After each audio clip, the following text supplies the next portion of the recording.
యేసు ప్రభు అంతటి వాడే తన వినయాన్ని ప్రభు దగ్గర చూపించాడు. తండ్రి అయిన దేవుని దగ్గర తను లోబడినట్లుగా ఆయన ఒక మాదిరిని ప్రపంచానికి చూపించాడు. ఇది ఇక్కడ మీరు గమనించాలి. యేసు ప్రభు యొక్క స్థితి, ఆయన ఒక మాదిరిని చూపించడానికి తన తండ్రికి లోబడ్డాడు.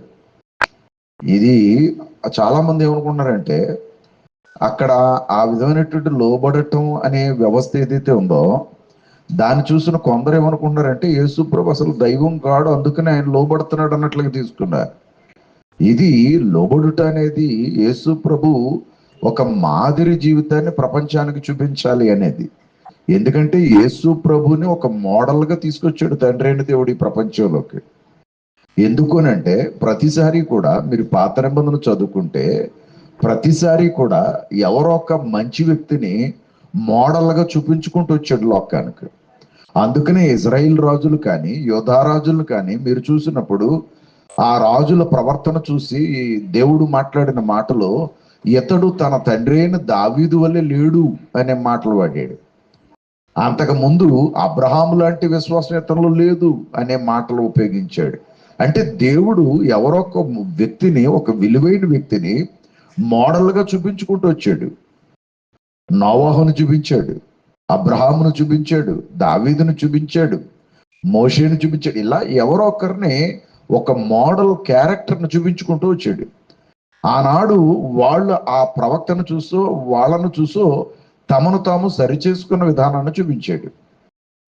ఈవేళ మనుషుల్లో ఎవరు నీతిమంతులు లేరని, ఎవరి నీతి పరలోకానికి వెళ్ళేటంత శక్తి కలిగింది కాదని దేవుడు గుర్తించిన వాడై ఆయన కుమారుడైన యేసుక్రీస్తు ప్రభుని భూలోకానికి పంపాడు. ఆ కుమారుడు ఎవరు అని మనం రాత్రి ప్రశ్న వేసుకున్నప్పుడు ఆ వాక్యము, ఆయన నోట ఉన్న వాక్యానికే ఒక రూపాన్నిచ్చి ఆయన భూమి మీదకి పంపినట్లుగా మనం చూస్తున్నాం.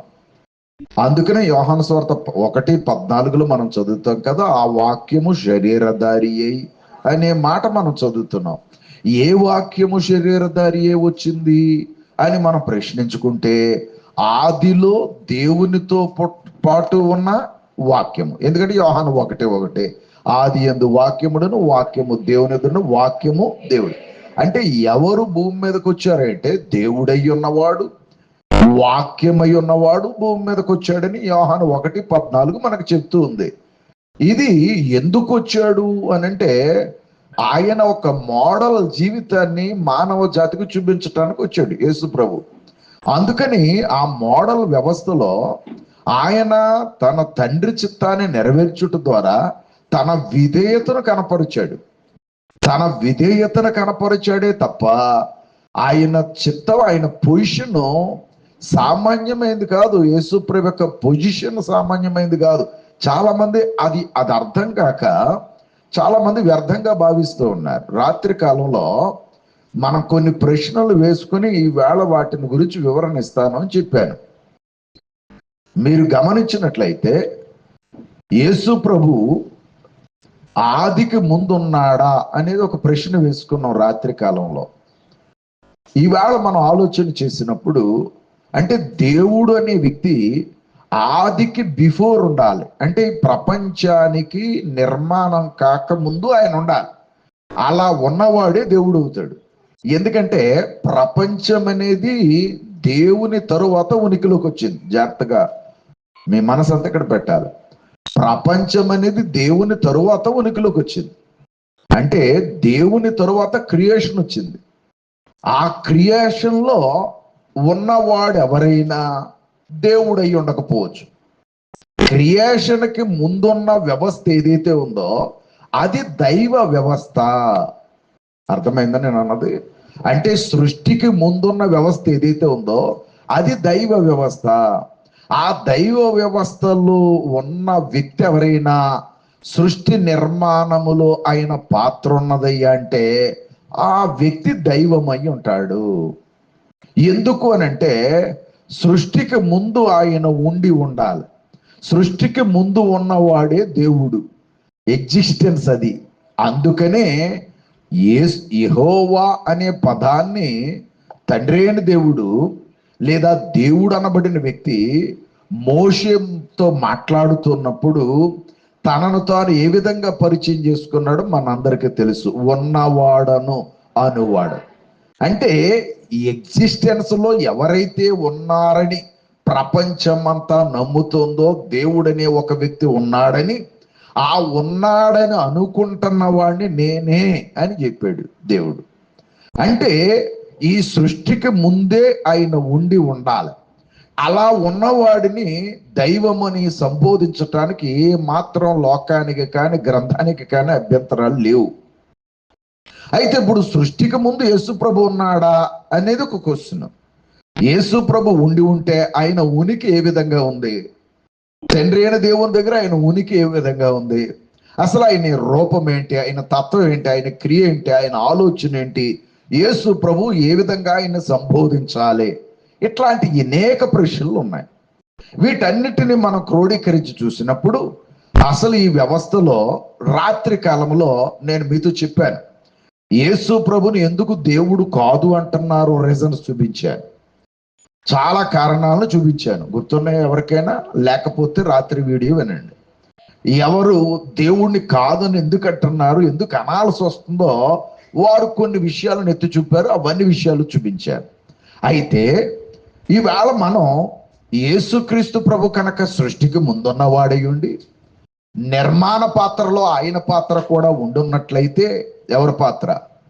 యేసుక్రీస్తు పాత్ర కూడా ఉండున్నట్లయితే ఆయన ఖచ్చితంగా నిర్మాణకుడై ఉండాలి. సృష్టికి నిర్మాణకుడై ఉండాలి. ఉన్నాడా లేడా అనేది కనుక మనం ఆలోచన చేస్తే కొన్ని విషయాలు మనకు అర్థమవుతూ ఉన్నాయి. కొన్ని విషయాలను మనం దేవుని గ్రంథంలోంచి పరిశోధన చేద్దాం. ఈవేళ బైబిల్లో ఒక మాట ఉంది, ఆది అనే పదం ఉంది. ఆదికి ముందున్న కాలాన్ని అనాది అనే పదాన్ని కూడా సంబోధించాడు. ఈవేళ మనం చదువుతుంటే బైబిల్ గ్రంథంలో రోమీలకు రాయబడిన పత్రిక 16వ అధ్యాయము, రోమీలకు రాయబడిన పత్రిక 16వ అధ్యాయము 25వ వచనాన్ని ఒకసారి చదువుదాం. సమస్తమైన అన్యజనులు విశ్వాసమునకు విధేయులగునట్లు అనాది అనే ఒక కొత్త పదం వచ్చింది అక్కడ. ఏమిటండి అది? అంటే ఇప్పుడు ఏ కాలం కూడా ఉందని మనం అనుకోవచ్చు. అనాది అనేది ఒక కాలం ఉందని మనం భావించాలి. అర్థమవుతుంది కదా మీకు? వాస్తవంగా బైబిలు ఎప్పటి నుంచి తన ఆరిజిన్ చూపించింది అని అంటే, సృష్టి క్రమం మొదలు దగ్గర నుంచి ఆది అనే పదాన్ని వ్రాసాడు. అందుకనే ఆది కాండము 1:1లో ఆది అనే మాటతో ప్రారంభమైంది. అనాది అనే మాట 1:1లో లేదు. ఓకేనా? మీ అందరి మనసు ఎక్కడే ఉండాలి, లేకపోతే కష్టం అవుతుంది. ఆది కాండం 1:1లో అనాది ఉందా? లేదు. ఆది అనే పదం. అందుకనే బైబిల్ ప్రారంభం దేంతో? ఆదితో. క్రొత్త నిబంధన ప్రారంభం దేంతో? క్రొత్త నిబంధన ప్రారంభం కూడా అదే. యోహాను 1:1 అంటే సువార్తలేనమ్మా. సువార్త యేసుప్రభు జీవితమే కదా. అది ఏ సువార్త అనేది కదా. అక్కడ 4 సువార్తలు ఒకే న్యూస్. 4 సువార్తలు ఎవరి గురించి చెప్తున్నాయి? అప్పుడు 4 సువార్తలు ఒకటే కాబట్టి అది యోహాను సువార్తేనా మత్తయి సువార్తేనా ఏదైనా ఒకటే. ఇప్పుడు యోహాను సువార్త ప్రారంభం ఏది? అది. అంటే ఇప్పుడు క్రొత్త నిబంధన ప్రారంభం కూడా ఏది? అదే. పాత నిబంధన ప్రారంభం ఏది? అదే. కానీ ఇప్పుడు రోమాపత్రికలో అనాది అనే ఒక కొత్త పదం వచ్చిందండి. ఓకేనా? అర్థమైందా? ఇప్పుడు రోమాపత్రికలో అనాది అనే క్రొత్త పదం వచ్చింది. ఈ అనాది అనేది ఏమిటి అని అంటే, అనాది అనేది ఒకటే ఉంది. ఆ కాలం కూడా ఉంది. ఏ కాలం? అనాది అనే కాలం కూడా ఉంది. ఇప్పుడు మనం అనుకుంటున్నాం అన్యజనులనే వారి గురించి మాట్లాడుతూ రోమపత్రిక 16 అక్కడ 25లో ఏమన్నాడంటే, సమస్తమైన అన్యజనులు విశ్వాసమునకు విధేయులగునట్లు అనాది నుండి రహస్యముగా ఉంచబడి. అంటే ఇప్పుడు అనాదిలో ఏముందని అర్థం? పాయింట్ క్యాచ్ చేయాలి. రహస్యం ఉంది. అది ఏమని అర్థమైందా? అంటే ఇప్పుడు అనాదిలో దేవుడు ఏం పెట్టాడు? రహస్యం. రహస్యం అనే మాటకు అర్థం ఏంటో? మర్మం. అంటే ఏది ఓపెన్ కాలేదు. ఇట్ ఈస్ టోటల్లీ సీక్రెట్ అంతేనా అర్థం? టోటల్లీ సీక్రెట్ అంటే మొత్తం జగత్తుకు ముందు ఏమున్నట్టు రహస్యం ఉంది. ఆ రహస్యం తెలిసిన వాడు ఎవరో ఒక్కడే ఉంటాడు. లేదా ఆ వ్యక్తికి మాత్రమే, ఆ ఉన్న వ్యక్తికి మాత్రమే ఆ రహస్యం తెలుసు. ఆ రహస్యం ఏదో ఉంది. ఆ రహస్యం ఇప్పుడు క్రొత్త నిబంధనలో మాట్లాడుతున్నాడు. ఆ రహస్యం ఏమిటి అంటే అన్యజనులు విశ్వాసం వల్ల విధేయులు అవ్వాలి. ఎవరికి? దేవునికి. దేవునికి విధేయులు అవ్వాలనేది ఈ సంకల్పం ఎప్పుడుదట? అది వెరీ గుడ్. అంటే దేవుడు ఎప్పుడు తలంచుకున్నాడు దీన్ని? కాకపోతే అది ఎలా పెట్టుకున్నాడు తను? రహస్యంగా. ఎవరికి చెప్పలే, ఓపెన్ చేయలే, రహస్యంగా ఉంచుకున్నాడు. అలాగే దేవుడు చాలా విషయాలు రహస్యంగానే ఉంచాడు. ఆ రహస్యంగా ఉంచిని ఆయన ఒక్కొక్కటి ఒక్కొక్కటి ఒక్కొక్కటి రివీల్ చేశాడు. ఇవన్నీ చాలా మందికి అర్థం కావట్లా. ఆయన అన్ని ఒకసారి ఒప్పించేయాలి. నేను ఒక ప్రశ్న అడుగుతున్నా. ఇప్పుడు మనం క్రొత్త నిబంధన గ్రంథాన్ని చదువుతున్నాం కదా, పాత నిబంధన గ్రంథం కూడా ఉంది కదా. ఇప్పుడు నేను అడుగుతున్నా, క్రొత్త నిబంధన దేవుడు ఇచ్చిందేనా? పాత నిబంధన దేవుడు ఇచ్చిందేనా? మరి పాత నిబంధన ఇవ్వకముందే క్రొత్త నిబంధన ఇవ్వచ్చు కదా దేవుడు? అలా కాదు. అంటే ఇవ్వచ్చు కదా అని అంటే ఆ మాటకు అర్థం ఆయన ఓపెన్ చేయొచ్చు కదా. అంటే ఆయన ఎందుకు ఓపెన్ చేయలేదంటే ఆయన దగ్గర దాన్ని ఏం చేసినట్లు రహస్యంగా పెట్టుకున్నాడు. ఆయన ఎప్పుడు ఓపెన్ చేయాలో అప్పుడు ఓపెన్ చేస్తున్నాడు అని అర్థం. అలాగే దైవం తన ఉనికిని కూడా ఓపెన్ చేయలేదు. నిర్గమకాండము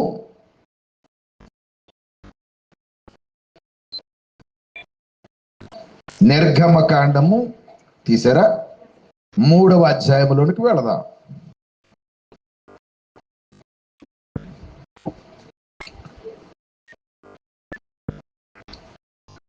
3వ అధ్యాయము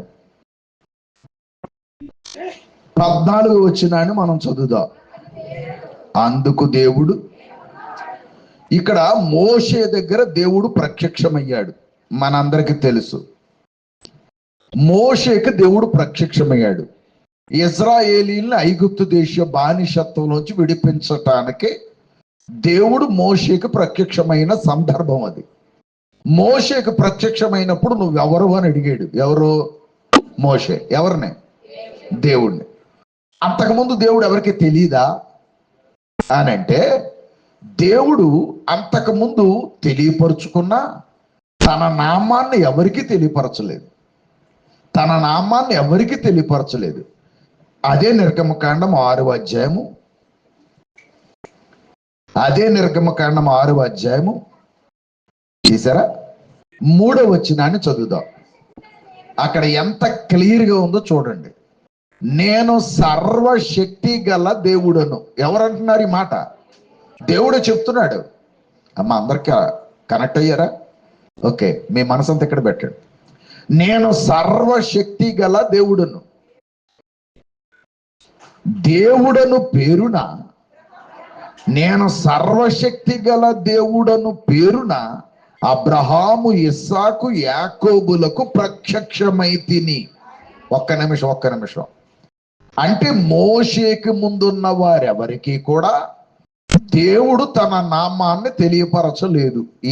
ఈ వచనం రుజువు. మళ్ళా చదువుతున్నాం అర్థం కాదని మళ్ళా నేను చదువుతున్నాను చూడండి. నేను అంటే దేవుడు అంటున్నాడు, సర్వశక్తి గల దేవుడను పేరున అబ్రహాము, ఇస్సాకు, యాకోబులకు ప్రత్యక్షమైతిని గాని యెహోవా అను నా నామము నేను వారికి తెలియపరచబడలేదు. ఏమైనా అర్థమైందా?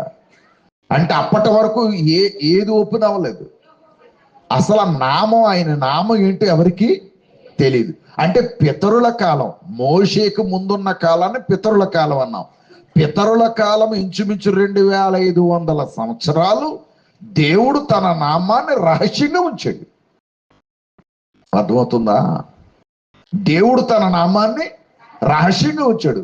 2500 సంవత్సరాలు ఎవరికి తన నామం తెలియనివ్వలేదు. మరి ఎలాగా ఆయన ఉనికిని చెప్పుకున్నాడు అనంటే, సర్వశక్తి గల దేవుడు అను పేరున. ఏంటదా? అందుకని సర్వశక్తి గల దేవుడు అనే పదమే వాడబడింది. ఆయన నామం ఎవరికి తెలీదు. ఆయన నామం ఎక్కడ ఓపెన్ అయింది? మోషే దగ్గర మాత్రమే. మోషేకు ముందున్న కాలములో దేవుడు తన నామాన్ని ఎవరికీ చెప్పలేదు. అయితే మోషేతో చెప్పిన నామం ఏమిటయ్యా అని మనం ఒక ప్రశ్న వేసుకున్నట్లయితే, ఉన్నవాడను అనువాడను, అదే ఆయన నామం. దాన్ని ఇంగ్లీషులో తర్జుమా అంటే హిబ్రూలో రాయబడినప్పుడు యావే అనే మాట వాడబడింది. యావే, యెహోష్ అంటే యెహోవా అనే పదం యావే అనే పదం వాడబడింది. దాన్ని ఇంగ్లీష్లోకి పలు తర్జుమాల్లో, ఇంగ్లీష్లోకి యెహోవా అనే నామం పలు తర్జుమాల్లో, ఇంగ్లీష్ తర్జుమాల్లో యెహోవా అని పెట్టలేదండి. ఈ యెహోవా అన్న ప్రతి చోట లార్డ్ అనే పదం వాడబడింది, ప్రభు అనే పదం వాడబడింది. అంటే దేవుడు తన నామాన్ని ప్రభువు అని చెప్పుకున్నాడు. సెల్ఫ్ ఎగ్జిస్టెన్స్ కలిగిన వ్యక్తిగా చెప్పుకున్నాడు. దేవుడు అంటే ఎవరంటే ఎవరి చేత పుట్టింపబడిన వాడు దేవుడు కాదు కదా. దేవుడు అంటే ఎవరంటే తన ఉనికిని తాను కలిగి ఉన్నవాడే దేవుడు. అందుకని ఆయన ఎక్కడి నుంచి క్రియేట్ అయిన వ్యక్తి కాడు. తనకు తానుగానే ఉనికిలో ఉన్నవాడు. అలా ఉన్నానని చెప్పుకునే అడ్రస్సే తన నామం అని చెప్పాడు. అర్థమైందో లేదో మీ అందరికీ? తనను తానుగా తన ఉనికిని తాను చెప్పుకున్నటువంటి అడ్రస్సే తన నామం అన్నాడు. ఇంకో ప్రశ్న అడుగుతున్నా, చాలా జాగ్రత్తగా ఉండాలి, డీపర్గా వినాలి, చాలా లోతుగా ఆలోచన పెట్టి వినాలి. అసలు దైవానికి నామం ఎలా ఉంటది? మీ అందరికీ క్వశ్చన్ కొంచెం తలకిందులుగా ఉంటుంది. దైవానికి నామం ఉంది అంటే ఎవరో పెట్టుండాలి. మీకు అర్థమైంది లేదా?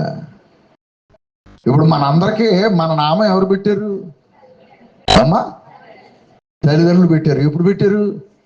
చిన్నప్పుడు పెట్టారు. నీకేం తెలుసా ఏం పేరు పెట్టారో? ఎప్పటి వరకు తెలీదు. స్కూల్లో జాయిన్ అయ్యే వరకు మన పేరు ఏదో మనకే తెలియదు. అప్పటి వరకు ఏదో అమ్మా నాన్న చెప్పిన పేరు చెబుతూ ఉంటాం. అంత బుజ్జి, కన్నా, సిట్టి, ఇట్లాగే ఏదో ముద్దు పేర్లతోటి. అంతవరకు మన పేరే తెలీదు. ఆ రిజిస్టర్లో ఏముందో మనకు తెలియదు. అది బుర్రలో రికార్డ్ అవడానికి చాలా టైం పడుతుంది. ఇప్పుడు ఎందుకు వచ్చిందో ఈ పేరంటే మన ముందు ఎవరో ఉన్నారు, ఆ ఉన్నవారు మనకు పేరు పెట్టారు. ఇప్పుడు దేవునికి ముందు ఎవరున్నారు అమ్మా? దైవానికి ముందు ఎవరున్నారు? దేవుడికి అనే వ్యక్తికి ముందు ఎవరున్నారు? ఇంకెవరైనా ఉన్నారా? ఎవరు లేనప్పుడు ఆయనకు ఇంకొకటి పేరు ఏం పెడతాడు? ఏమన్నా అర్థమైంది నేను అన్నది? ఆయనకు ఇంకొక పేరు పెట్టే అవకాశం లేదు కదా. మరి ఆయనకు పేరేందయ్యా అంటే ఆయన ఉన్న సీట్ ఆయన పేరు. అర్థం అవ్వాలి మీకు? దీనికి ఇంకొక ఎగ్జాంపుల్ చెప్తాను. నామవాచకం అని విన్నారా? దేన్ని అంటారు నామవాచకం అని? ప్రతి పేరు, పట్టణాలకు పేర్లు ఉన్నాయా? నామవాచకమేనా అది? చెప్పాలా? నేను మళ్ళీ గ్రామర్లోకి వెళ్ళి అన్ని ఎక్స్ప్లెయిన్ చేయాలి మీరు, లేకపోతే ఇది అర్థం అవ్వదు. అందుకని ఈ డెప్త్కి రాకే ప్రభువుని అపార్థం చేసుకుంటున్నారు. నామవాచకం అని విన్నారు కదా. ఇప్పుడు నేను మిమ్మల్ని క్వశ్చన్ అడుగుతున్నాను. తహసీల్దార్ అనే ఒక ఉద్యోగం ఉంది. తహసీల్దార్ ఉందా? అది నామవాచకమా, సర్వనామమా, లేదా ఈ గ్రామర్లో ఏదో చెప్పండి మీరు. చెప్పాల? ఖచ్చితంగా చెప్పేయండి. మంచిది, బాగానే చెప్పారు. ఏంటది? నామవాచకం, నౌన్. ఏది? ఎంతగా తహసీల్దార్ అనే పేరు వ్యక్తి పేరా, సీటు పేరా? అర్థం అలా? ఎవరి సీటు పేరు? ఆయన కూర్చునే కుర్చీ పేరు ఏంటి? తహసీల్దార్. అంటే ఆ కుర్చీలోకి ఎవరు వచ్చినా తహసీల్దారే. అర్థమైంది? ఇప్పుడు సింపుల్గా అర్థమైందా? ఆ కుర్చీలోకి నేను రావచ్చు, ఆయన రావచ్చు, ఇంకొక ఆయన రావచ్చు. ఏ వ్యక్తి వచ్చినా ఆయన ఏమని పిలుస్తారు? ఇప్పుడు అది నామవాచకమే కదా. అలాగే దైవం నామం ఏదయ్యా అంటే ఉన్నవాడు. ఆ సీట్లో ఆయన ఉన్నాడు కాబట్టి అదే నామం. ఓకేనా? ఇంకో కొత్త నామం ఏముండదు. ఆ సీట్లో ఉన్నట్టమే ఆయన నామం. అది ఏ సీట్ అయ్యా అంటే నిన్న నేడు నిరంతరం ఏకరీతిగా ఉండే సీటు. అనాది అనే పదం దానిలో అర్థాలన్నీ ఉన్నాయి. అనాది అనే పదంలో అర్థాలన్నీ ఉన్నాయి. గూగుల్ని అడగండి చెబుతుంది. అన్ని అర్థాలు ఉన్నాయి. ఎవర్ లాస్టింగ్ అని అర్థం, ఎవర్ ఎగ్జిస్టెన్స్ అని అర్థం, ఎప్పటికీ ఉండేవాడు అని అర్థం. అలాంటి అర్థాలు కలిగిన సీట్లో ఆ మహానుభావుడు ఉండడమే, అదే ఆయన నామం. ఆ నామం మోషే దగ్గర ఓపెన్ చేశాడు. అంతకుముందు ఉన్న ప్రజలు ఏమనుకున్నారట దేవుణ్ణి? సర్వశక్తి కలిగిన దేవుడు. అంతవరకే తెలుసు ప్రపంచానికి ఆయన ఎవరని. సర్వశక్తి కలిగిన వాడని. సర్వశక్తి కలిగిన వాడు అనే నామంతో ప్రపంచానికి ఆయన పరిచయం అయ్యాడు. ఇప్పుడు మోషే దగ్గర తన నామాన్ని ఏమని చెప్పాడు? ఉన్నవాడనని చెప్పాడు. ఇక నుంచి ఆ ఉన్నవాడు అనే పదం యావే అనే మాట వాడబడింది. యావే అనే పదం పలుమార్లు తర్జుమాల్లో ద లార్డ్, ప్రభువు అనే మాట వాడబడింది. ఈవేళ చాలా మంది ఇది అర్థం కాక ప్రభు అనే పదం అదేమిటో తెలియట్లా. ప్రభు అనే మాటే నామవాచకం, గుర్తుపెట్టుకోండి. ప్రభు అనే పదమే నామవాచకం. ఆ ప్రభు అనే పదమే ఆయన స్థితిని తెలియజేస్తుంది, ఆయన కెపాసిటీని తెలియజేస్తుంది, ఆయన కూర్చున్న సీటును తెలియజేస్తుంది. అంటే ప్రభు అనే మాటకు అర్థం ఏమిటమ్మా? అధికారి అని. ప్రభు అనే మాటకు అర్థం ఏంటి అంటే ఇప్పుడు దేవుడు ఎవరు? అధికారి. ఈ ప్రపంచానికి ఏమై ఉన్నాడు ఆయన? ఆ అధికారిని సూచించే పదం మోషేకి తెలియపరిచాడు. మోషేకి ఆయన తెలియపరిచిన పదం అది. నేను అధికారిని సూచించిన పదం. ఆ అధికారములో తండ్రి అయిన దేవుడు తన ఉనికిని తెలియపరిచాడు. ఓకే, ఇప్పుడు మనం అనుకుందాం. చాలా ముఖ్యమైన విషయాన్ని మీకు చెప్తున్నా. మీ అందరికి ఒక డౌట్ రావాలి. ఆ డౌట్ ఏంటో తెలుసా? నేనే చెప్తున్నా, నేనే ప్రశ్న వేసి నేనే మాట్లాడుతున్నా. ఆ డౌట్ ఏంటంటే, మోషేకి కదా దేవుడు తన నామాన్ని తెలియపరిచాడు. ఏమని? యెహోవా అనే పేరుని నేను ప్రత్యక్షమయ్యాను అన్నాడు. అంటే అంతకుముందు యెహోవా అనే పేరు లేదంటే కదా చెప్పాలి. అంతకుముందు మోషేకి ముందు యెహోవా అనే పేరు వాడబడలేదు. ఇప్పుడు నేను అడుగుతున్నా, మరి ఆది కాండములో కూడా యెహోవా అని పేరుంది కదా? మాట్లాడరా? అబ్రహాము మాట్లాడినప్పుడు యెహోవా అనే పేరుంది. మరి యాకోబు మాట్లాడినప్పుడు యెహోవా పేర్లు బైబిల్లో కనబడుతున్నాయి. మీ అందరికి ఒక డౌట్ రావాలి. అప్పుడే యెహోవా అని పేరు ఆది కాండములో కనబడుతున్నప్పుడు మోషే కాలంలో మోషే దగ్గరే ఓపెన్ అయ్యానంటాడేటి? బాగా అర్థం చేసుకోండి. ఆది కాండము ఆదాము దగ్గర నుంచి మోషే వరకు 2500 సంవత్సరాల చరిత్ర అయిపోయింది. 2500 సంవత్సరాల చరిత్ర బాగా అర్థం చేసుకోవాలి. మోషే వెనక్కి రాశాడు. అర్థం కాల? ఏ చరిత్ర రాశాడు? తనకి వెనకాలన్న చరిత్ర రాశాడు. అర్థమైందా? గడిచిపోయిన కాలాన్ని రాశాడు. ఎవరు? మోషే. ఇంతకే ఆది కాండం రాసిన వ్యక్తి ఎవరు? మోషే. ఇప్పుడు నేను ప్రశ్న అడుగుతున్నా, ఆది కాండములో వాస్తవంగా అయితే సర్వశక్తి కలిగిన దేవుడు అని రాయాలి. అదే అబ్రహాము రాసిన, నోవాహు రాసిన, మరెవరు రాసినా సర్వశక్తి కలిగిన దేవుడు అని రాదురు. ఎందుకంటే వాళ్ళందరికీ ఆ విధంగానే పరిచయం అయ్యాడు. ఎవరో? దేవుడు. కానీ మరి మోషేకి ఏ విధంగా పరిచయం అయ్యాడు? యెహోవానని పరిచయం అయ్యాడు. కాబట్టి ఆది కాండం రాసిన వ్యక్తి ఎవరు? కాబట్టి మోషే, ఈయనకి నామం ఆయనకి తెలిసింది కాబట్టి, దేవుని నామం తెలిసింది కాబట్టి, ఎక్కడ రాసిన దేవుడు అనే పదం ఎక్కడ పెట్టాల్సి వచ్చింది ఆయన ఏం పెట్టుకుంటూ వచ్చాడు? యెహోవా యెహోవా యెహోవా అని పెట్టుకుంటూ వచ్చాడు. ఏమని అర్థమైందా? అర్థమైందా లేదా? అంటే మోషేకి రివీల్ అయింది. అందుకనే కాబోలు బహుశా దేవుడు మోషే చేత ఆది కాండాన్ని రాయించాడు. మా ఆది కాండం ఒక్క పుస్తకం 2500 సంవత్సరాల చరిత్ర. ఆ ఒక్క పుస్తకం అంటే 2500 సంవత్సరాల వెనుక చరిత్రను అసలు ఆదాముకి మోషేకి మధ్యలో గ్యాప్ వెళ్తామా? అసలు ఏదేని తోట మోషే చూసాడా? మరి ఎలా తెలుసు? దైవాత్మ వ్రాయించిన సంగతులు మోసే వ్రాసుకుంటూ వచ్చాడు. అప్పటి కాలపు చరిత్ర రాశాడు కాబట్టి ఆయనకు ఓపెన్ అయిన విషయాన్ని అక్కడి నుంచి పేరుతో సహా వివరించుకుంటూ వచ్చాడు. కానీ వెంటనే నా ప్రశ్న ఇంకోటి ఉంది. ఏంటి ఆ ప్రశ్న అంటే, మరి ఆదికాండం 1:1 ఆది యందు దేవుడు భూమి ఆకాశములను సృజించాడు. కరెక్టేనా కాదా? మరి ఆదికాండం రాసింది ఎవరు? అప్పుడు ఆదికాండం 1:1 యెహోవా అనే పదం రాయాలి కదా. ఏమన్నా అర్థమైందా? ప్రశ్న అర్థమైందా లేదా? అర్థమైందా? ఇప్పుడు యెహోవా అనే పదం మోషేకి ఓపెన్ అయింది కదా. ఓపెన్ అయినప్పుడు ఆదికాండం 1:1 కూడా ఎవరు రాయాలి? ఆయన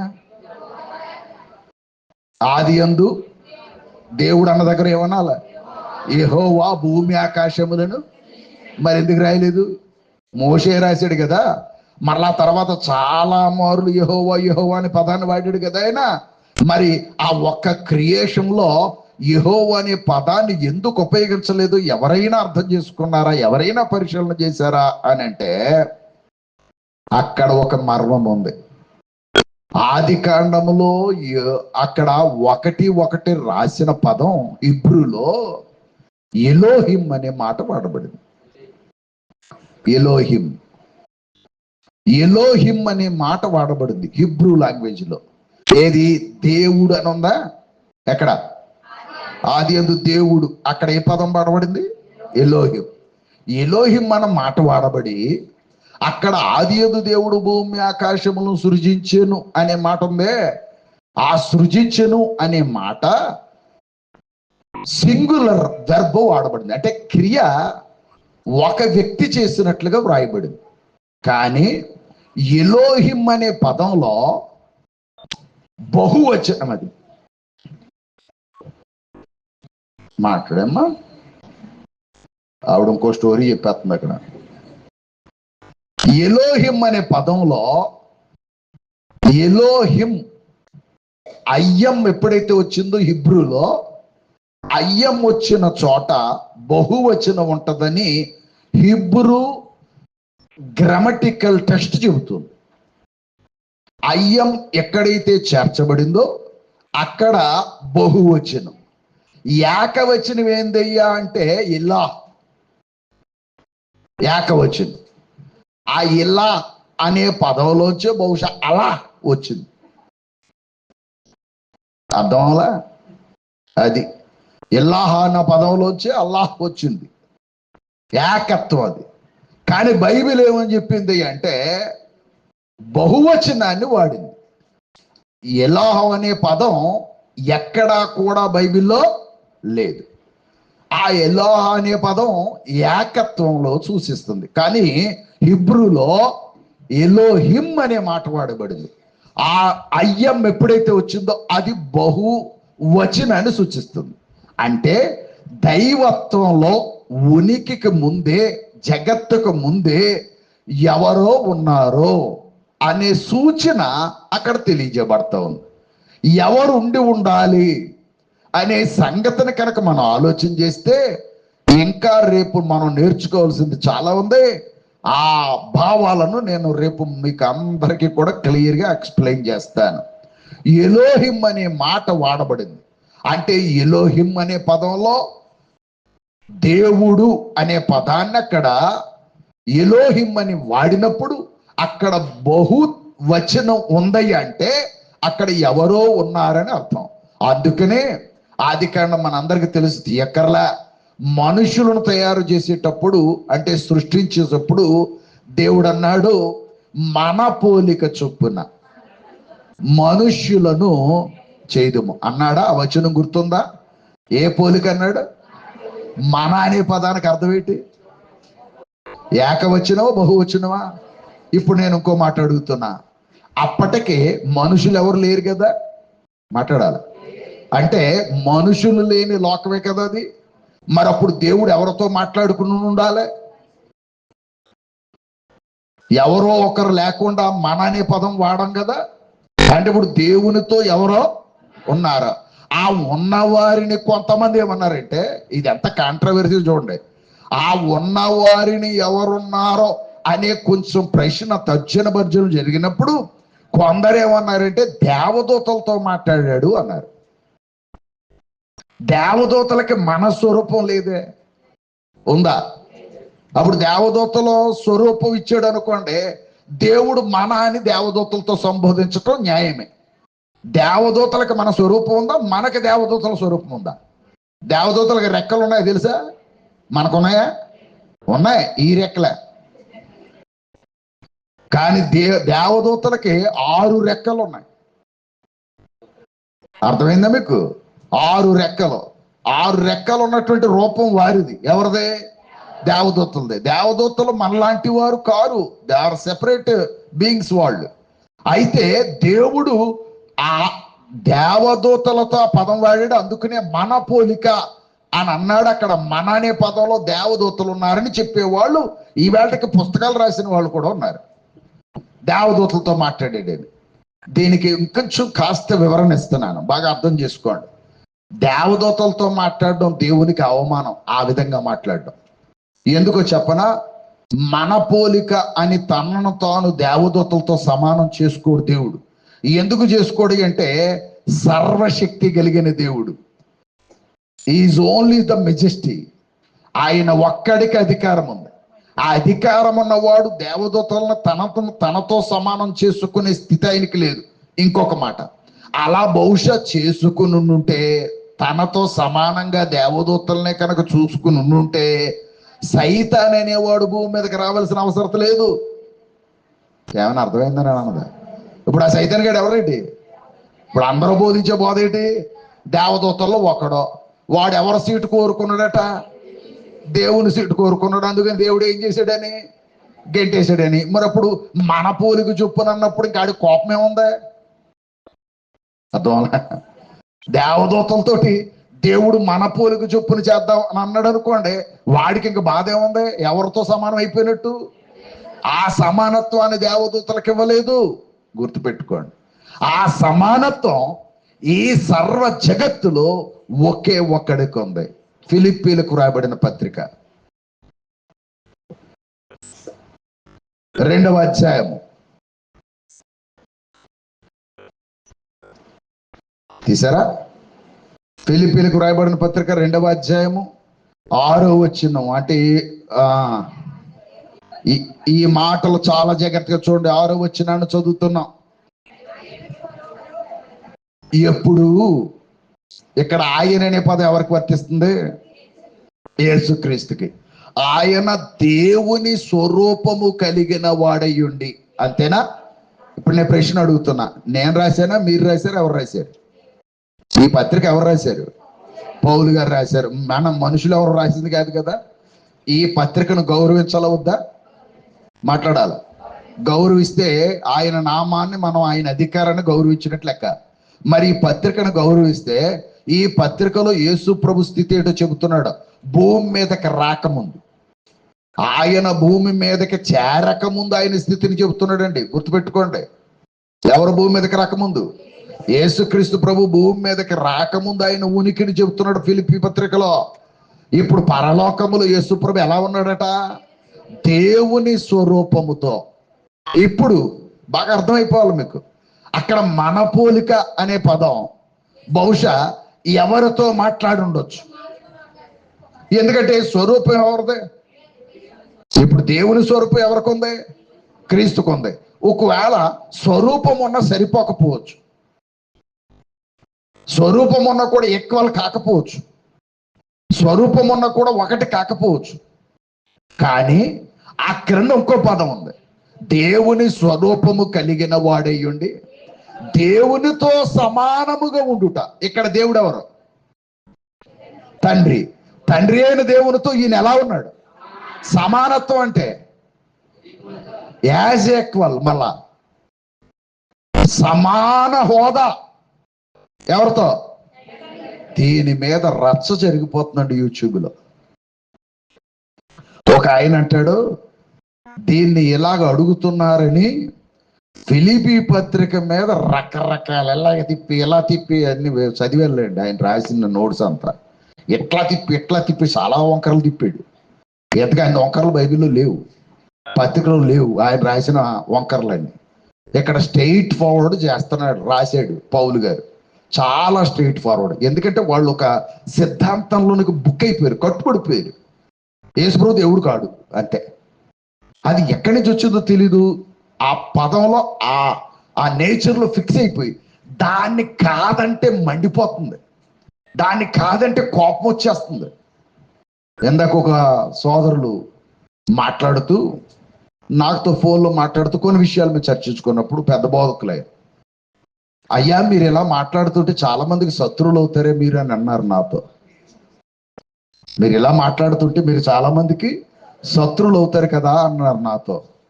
అప్పుడు నేనన్నా, నేను క్రీస్తు ప్రభుకి తండ్రిని దేవునికి శత్రువు కాకుండా ఉంటే చాలు, ఎవరికైనా పర్లేదన్న. నేను ప్రభువుకి శత్రువు కాకుండా ఉంటే చాలు.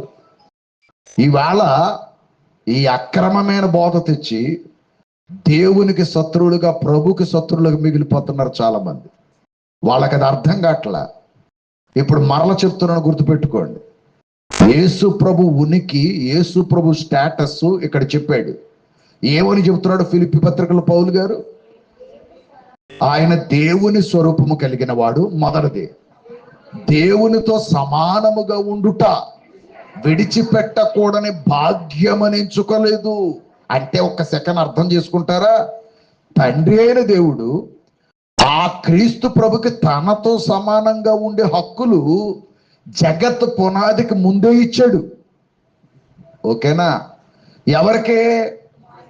కుమారుడికి తనతో సమానంగా ఉండే హక్కు జగత్తుకు ముందే ఇచ్చాడు. అందుకనే అదొక పదం అక్కడ వాడాడు పౌలు గారు. ఏమన్నాడంటే విడిచిపెట్టకూడని భాగ్యము. అర్థం కాలేదా? అంటే దేవుడు తనతో పాటు సమాన హోదా కలిగిన హక్కు ఇవ్వటం ఏటది? భాగ్యం. అంటే ఎవరికి ఆయన ఇవ్వడం, ఆ ఇచ్చాడయ్యా అంటే అదొక భాగ్యం అనే మాట పౌలు గారు అక్కడ ఉపయోగించాడు. ఈవేళ మనం గమనించాలి. ఈ పదం ఎలా చదివాం అనుకోండి, వెంటనే ఒక కాంట్రవర్సీ, ఓ ప్రశ్న అడుగుతారు. ఆ ప్రశ్న ఏంటి అంటే, యెషయా గ్రంథములో దేవుడు నా మహిమను నేను ఎవరికి ఇవ్వనని చెప్పాడు కదా అంటాడు. పాయింట్ ఏమైనా అర్థమైందా? నా మహిమని నేను ఎవరికి ఇవ్వను. యెషయా గ్రంథంలో మాట్లాడాడు దేవుడు, నా మహిమను నేను ఇచ్చేవాడును కాను అని అన్నాడు. ఒక విచిత్రమైన పదం మీకు చూపిస్తాను. యెషయా గ్రంథం 42 అధ్యాయం.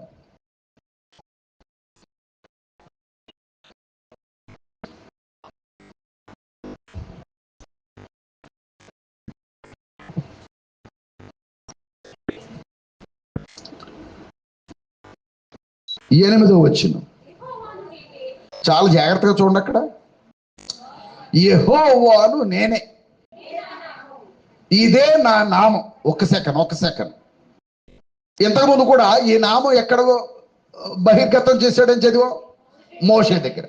యెహోవాను నేనే, ఇదే నా నామము, మరి ఎవనికిని నా మహిమను నేనిచ్చువాడను. ఇదే పట్టుకున్న పాయింట్. మరి ఎవరికి నా మహిమను నేను ఇచ్చేవాడను కాను. నేను ఇవ్వనంటున్నాడు కదయ్యా బాబు. ఎవరో? దేవుడు. నా మహిమను నేను ఇవ్వనంటున్నాడు కదా. చాలా అద్భుతమైన భావాన్ని మీ ముందుకు తెస్తాను. అమలారా అర్థమవుతుందో ఇప్పటివరకు చెప్పింది? నిజం చెప్పండి, ఎంతమందికి అర్థమైంది? అందరికి అర్థమైందా? రైట్. వ్యర్థం కాకుండా చూసుకోండి. అర్థమైతే మంచిదే, అది వ్యర్థం కాకూడదు. ఇప్పుడు ఒక పదం మనం ఆలోచన చేస్తున్నాం. నా మహిమను నేను ఎవరికి ఇవ్వనని పలుమార్లు చెప్పాడు. ఎవరో? దేవుడు పలుమార్లు చెప్పాడు, నా మహిమను నేను ఎవరికి ఇవ్వను. ఇవ్వటానికి ఆయన మహిమ సృష్టికర్త మహిమ. అది ఎవరికి ఇస్తాడు? ఎవరికి ఇవ్వడు. ముఖ్యంగా దెయ్యాలకు అస్సలు ఇవ్వడు. ఎందుకంటే దెయ్యాలకి దేవత్వం లేదని నిన్నటి పాఠంలో మనం మాట్లాడుకున్నాం, గుర్తుందా? దెయ్యాలకి దేవత్వం లేదు. మరి దెయ్యాలకి ఇవ్వనని చెప్పాడు ఆయన మాట్లాడిన పదం అది. అర్థమైంది మీకు? ఆ కిందే చదవండి. నాకు రావలసిన స్తోత్రమును విగ్రహములకు చెందనీయను. అది ఆయన పదం అక్కడ. నా మహిమను నేను ఎవరికి ఇవ్వనంటే యేసు ప్రభుకి ఇవ్వనని కాదు అక్కడ అర్థం. ఇది చదవరు. నా మహిమను నేను ఎవరికి ఇవ్వను అన్నాడు కాబట్టి ప్రభుకు కూడా ఇవ్వలేదు. ప్రభు మనలాంటోడే. యేసు ప్రభును కూడా మనలాగే చూడాలి. మనకు అన్నయ్య ఎవరు? ఎందుకంటే మనకేమై ఉన్నాడు ఆయన? సోదరుడు. సోదరుడు అన్నాడు కాబట్టి మనకు అన్నయ్య. అన్నయ్య తప్ప దేవుడు. ఇది బోధ.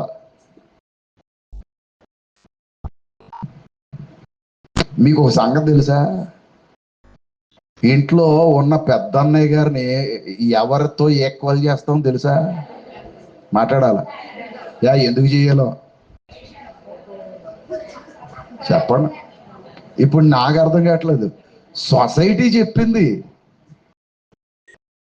బైబిల్ కూడా అక్కర్లా, సొసైటీ చెప్పింది. ఒరు బాబు, మీ అన్నయ్య గారు అంటే ఎవరు అనుకుంటారు? మీ నాన్నగారితో సమానమని సొసైటీ చెప్పింది. బైబిల్ దగ్గర రావక్కర్లా. కనీసం సొసైటీ చెప్పింది కూడా అర్థం కావట్లేదు ఈ మహానుభావులకు. అన్నయ్య అన్నాడంటే అన్నయ్య అనే అర్థమా? ఆయన నిన్న కూడా చెప్పాను, ఆయన తనను తాను తగ్గించుకోబట్టి మనకు అన్నయ్య అయ్యాడే తప్ప ఆయన సోదరుడు కాడు దేవుడు. ఎవరు?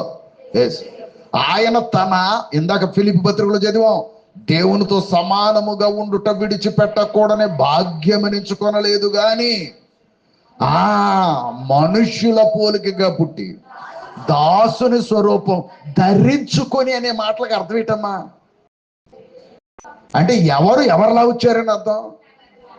దేవుడు అనబడే క్యారెక్టర్ కలిగిన వ్యక్తి యజమానిగా ఉండాల్సిన వాడు దాసుడయ్యాడు, దేవుడుగా ఉండవలసిన వాడు మనుషుడయ్యాడు.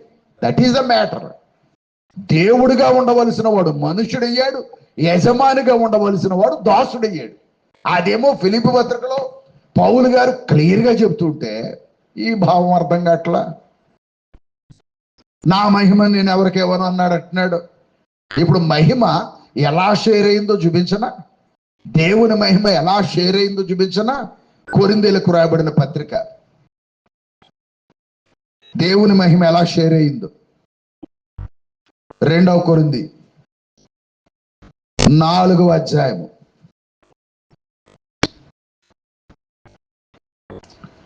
4వ వచనం.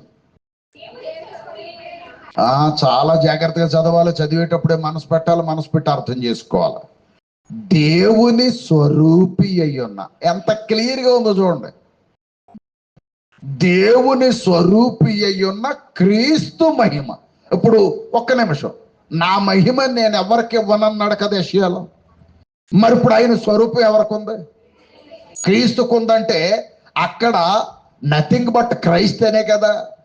ఆ పదం వాడినప్పుడు, యెషయాలో ఆ మాట వాడినప్పుడు అక్కడ క్రీస్తు ప్రభు గురించి మాట్లాడలేదనే కదా అర్థం. ఎవరి గురించి మాట్లాడాడు? మరి విగ్రహాల గురించి చెప్పాడు అంతే తప్ప క్రీస్తు ప్రభు గురించి ఆయన పదం ఎత్తలా. కాబట్టి నా మహిమను నేను ఎవరికి ఇవ్వననే పదం విగ్రహాలకు మాత్రమే చెందదు అనే సంగతి గమనించాలి. ఇక్కడ ఏమంటున్నాడు చూడండి పౌలు గారు ఎన్నోసారి, దేవుని స్వరూపి అయి ఉన్న క్రీస్తు మహిమను. అంటే ఇప్పుడు క్రీస్తుకి ఏమన్నట్టు? మళ్ళీ చెప్పాలి. ఇప్పుడు ఆ మహిమ ఏ స్వరూపంలో వచ్చింది? మాట్లాడాలా? అప్పుడు దేవునికి ఏముంది? ఆ మహిమ ఎవరికి వచ్చింది ఇప్పుడు?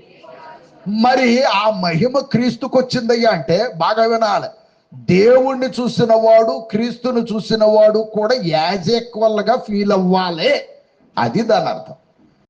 ఇంకా ఇప్పుడు క్రీస్తు ప్రభు ఉన్నాడా మన మధ్య? ఇప్పుడు క్రీస్తు ప్రభు ఉన్నాడా మన మధ్య? భౌతికంగా ఉన్నాడా?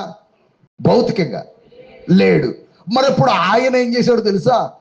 దేవుని మహిమను క్రీస్తు సంతరించుకుంటే క్రీస్తు మహిమ కిందకు చూడండి, దేవుని స్వరూపి అయిన క్రీస్తు మహిమను కనపరచు సువార్త ప్రకాశం. ఇప్పుడు ఎవరికి వచ్చిందా మహిమ? అక్కడ క్లారిటీ ఉంది చూసుకోండి.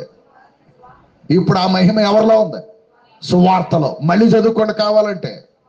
దేవుని స్వరూపి అయి ఉన్న క్రీస్తు మహిమను కనపరచు. అంటే ఇప్పుడు క్రీస్తు మహిమ ఎవరిలో ఉంది? సువార్తలో. ఇప్పుడు నాకు చెప్పండి, తండ్రి మహిమ ఎవరికి ఇచ్చాడు? కుమారుని మహిమ దేనికి ఇచ్చాడు? అంటే ఇప్పుడు సువార్త కూడా ఎవరి భాగ్యము, ఎవరి ఆలోచన, ఎవరి తత్వము? దైవత్వము సువార్తలో ఉంది. అందుకనే వాక్యాన్ని దేవుడు అని సంబోధించటానికి పరిశుద్ధాత్ముడు ఏమాత్రం వెనకంజ వేయలేదు. ఓకేనా? పరిశుద్ధాత్మ ఏమాత్రం వెనకంజ వేయలేదు. అమ్మ అర్థమైందా తల్లి? ఇప్పుడు ఉదాహరణకి ఆ లైట్ వెలుగుతుంది, ట్యూబ్ లైట్ అంటాం. ఆ ట్యూబ్ లైట్ కాంతి ఎంతవరకు వస్తుంది? ఇక్కడెక్కడో లైట్ ఉంటే అంతవరకు వస్తుందా? ఇప్పుడు ఈ కాంతిని గురించి ఎవరైనా అడిగితే ఏ కాంతి అంటాం? ట్యూబ్ లైట్ కాంతి అని అనేస్తాం. ఇక్కడ చిన్న 100 క్యాండిల్ బల్బు పెడితే ఇప్పుడు ఆ లైట్ని చూసి ఏమంటాం? లైట్ని చూడక్కర్లేదు, లైటింగ్ చూసి ఏమంటాం? ఇది బాంబులు బల్బు అని అంటాం. ట్యూబ్ లైట్ వేరు, బల్బు వేరు. వేరే 1000 క్యాండిల్ బల్బు పెట్టాం, దాని మహిమ వేరు. ఆ చూడగానే చెప్పేస్తే ఇది పెద్ద బల్బు పెట్టారు అని. స్టేడియం క్రికెట్ ఆడుతూ ఉంటారు నైట్లు, ఆ ఫ్లడ్ లైట్స్, ఆ లైట్లో ఉన్న కాంతి పగల సూర్యుడు ఎంత ఉంటాడో అంత కాంతి క్రియేట్ చేయాలి, దాని మహిమ వేరు. మీ అందరికి అర్థమవుతుందా? బల్బు అక్కడే ఉంది, ఇక్కడికి వచ్చిందా మన దగ్గరికి? అమ్మా, బల్బు అక్కడే ఉంది, మరి మన దగ్గరికి వచ్చిందేంటి? మరి ఆ కాంతి ఎవరి కాంతి అంటున్నా? అర్థమైందా తల్లి? ఇంత అచ్చ తెలుగులో చెప్పాను. ట్యూబ్లైట్ కాంతే కదా అంటున్నాం. మరి ఇప్పుడు ట్యూబ్లైట్ కాంతికి అనకుండా మరి ఇంకో కాంతి అని పెట్టగలవా? కొవ్వొత్తు కాంతి అని అంటే ఏమంటారు? ఏమనుకోకుండా ఈ పదం వాడినందుకు వైజాగ్ కానీ ఎక్కడికైనా హైదరాబాద్ కానీ తీసుకెళ్ళిపోతారు. అర్థమైందా? ఇది ట్యూబ్లైట్ కాంతిరా బాబు అని అన్న బదులు కొవ్వొత్తు కాంతి అని అన్నాం అనుకో, నా భార్య కొంచెం తీసుకెళ్ళి చూపించండి మా ఆయన గారిని అంటది. ఏ మాత్రం కూడా ఇందు జ్ఞానం రావట్లేదా మనుషులకి? అర్థమైందా మీకు? ఇప్పుడు యేసుప్రభు ఎవరు మహిమ? మరి అప్పుడు ఏమనాలి ఆయన్ని? మరి ఏందయ్యా నీకు బాధ? నీకు బాధ ఏంది? అబ్బబ్బా అనకూడదు. ఆయన ప్రభు అని గుండెల్లో పెట్టుకోమన్నాడు దేవుడు. అదే కదా వచనాలు చూపించాను మీకు.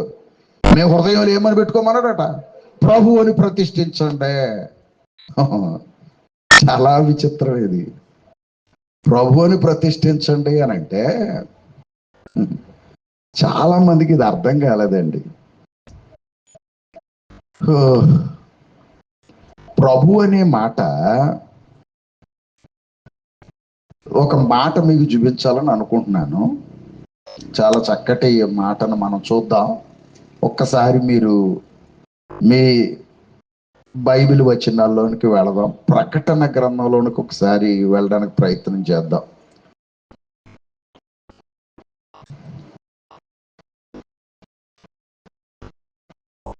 ప్రకటన గ్రంథంలోనికి ఒకసారి వెళ్ళడానికి ప్రయత్నం చేద్దాం. చాలా విలువైన ఒక పదాన్ని మనం చూద్దామండి ప్రకటన గ్రంథంలోంచి. ఒక్క నిమిషం వెయిట్ చేయండి. ఈ ప్రకటన గ్రంథంలో అంటే ఈ ప్రభు అనే మాటను ఏ విధంగా ఉపయోగించారు పరిశుద్ధాత్మ అనే పదాన్ని కనుక మనం చదివితే చెబుతున్నాను. ఒక్క నిమిషం చెప్పేస్తున్నాను. ఆ వచనాన్ని చెప్తున్నాను. ప్రకటన గ్రంథం 17వ అధ్యాయము 14వ వచనం చదువుదాం.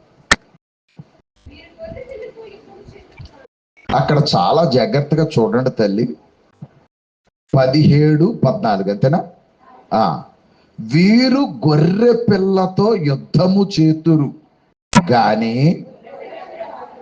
గొర్రె పిల్ల ఏటమ్మది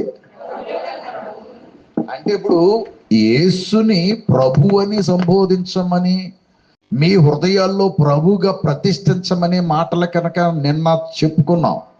గుర్తుందా మీకు? అపోస్తులు ఏమన్నారట? యేసుని మీరు ప్రభువుగా ప్రతిష్ఠించుకోండి. ఆ మాటను ఎలా తీసుకున్నారో తెలుసు కొంతమంది బోధకులు. ప్రభువుగా ప్రతిష్ఠించుకోమన్నాడే కానీ దేవుడిగా కాదు కదా. అర్థంలా? ఎలా ప్రతిష్ఠించుకోమన్నాడు? అంతే. మీరు ఎలా ప్రతిష్ఠించుకోవాలి? ప్రభువుగానే. అంతే తప్ప ఆయన ఎవరు కాదు, దేవుడు కాదు కదా అనేది ఒక వాదన.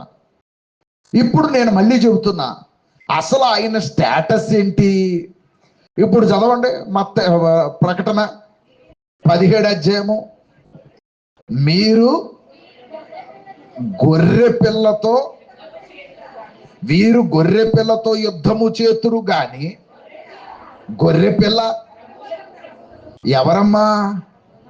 గొర్రె పిల్ల అంటే మీకు అందరికి అర్థమైపోయింది కదా, యేసుక్రీస్తు ప్రభు. ఎవరికట? ఆల్రెడీ లోకములు ఎవరున్నారు? ప్రభువులు ఉన్నారు.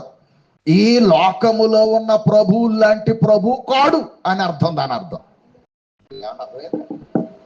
యేసు ప్రభువే, కానీ ఇప్పుడు మనుషులందరూ అనుకుంటున్నటువంటి ప్రభువు లాంటి వాడు కాడు. ఎవరో? యేసుక్రీస్తు ప్రభు. మరి ఆయన హోదా చూడండి, అక్కడ ఏమన్నాడో, ప్రభువులకు. అది ఇప్పుడు యేసును కూడా ప్రభు అన్నారు, కానీ ప్రభు అనే పదం అంత సింపుల్గా లేదు. ప్రభు అనే పదం ఈవేళ మన కోర్టుల్లో ఉన్నటువంటి జడ్జి గారిని కూడా ఏమంటాం? ప్రభు అంటాం. మనల్ని ఏలే రాజుల్ని ఏమంటాం? ప్రభు అంటాం. ఆ ప్రభు అనే పదం యేసుకు ఆపాదించినప్పుడు ఈ లోక సంబంధమైన ప్రభువులతో సమానంగా ఆపాదించడానికి వీల్లేదు. ఓకేనా? అర్థమైందా? ఇప్పుడు యేసుకి ఆపాదించిన పదం ప్రభువులకు అంటే ఈ ప్రపంచములో ఎందరో ప్రభువులు ఉన్నారో ఆ ప్రభువులకే ప్రభువును. కింద చూడండి, రాజులకు ఎవరో. ఇప్పుడు ఈ పదం ఎందుకు అర్థం కావట్లా? ఒక్క మాట, అసలు ఆ స్థాయి కలిగిన వ్యక్తిత్వం అయి ఉండాలంటే, ప్రభువులకు ప్రభు అయి రాజులకు రాజు అయి ఉండాల్సిన స్థాయి కలిగిన వ్యక్తిత్వం అయి ఉండాలంటే ఆ ఒక్క స్థాయి దేవుడికి మాత్రమే సాధ్యం. అర్థం అలా? ఆ ఒక్క స్థాయి దేవుడికి మాత్రమే సాధ్యం. ఇంతకు మించి ఎవరో ప్రభువులకు ప్రభు రాజులకు రాజు అవ్వలేడు, అవ్వడు. అదే ప్రకటన గ్రంథం 19 అధ్యాయము